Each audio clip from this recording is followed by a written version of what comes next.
সুন্দরবন জঙ্গলে এক তোতা পাখি থাকত। তার নাম রসিয়া।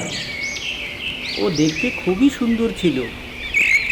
একদিন ও আম গাছের ওপর বসে আম খাচ্ছিল। তখনই একটা টুনটুনি সেখানে আসলো আর বলল, আরে রসিয়া, তুমি কি করছো? কিছু না টনি বোন, আমি কালকের জন্য খাবার নিতে এসেছি। কিন্তু তোমার কি হয়েছে? তুমি তো কিছু বলোই না। তখন টুনটুনি বলল, তুমি কিছুই জানো না? জঙ্গলে এমন একটা গাছ আছে যার ফল তুমি খেতে পারো এবং ছিলকা দিয়ে ঘর বানাতে পারো। কি? এই কথা সত্যি? হ্যাঁ, একদম সত্যি। এই কথা বলার পরে তারা দুজন সেখান থেকে একসাথে উড়ে গেল।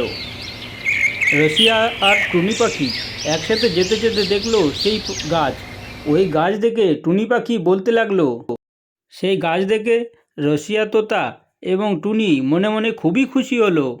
আরে আরে টুনি বোন, চলো আমরা তাড়াতাড়ি ফল খেয়ে ফেলি। তারপর তারা দুজন সেই গাছের ওপর উঠে খুব ফল খেলো।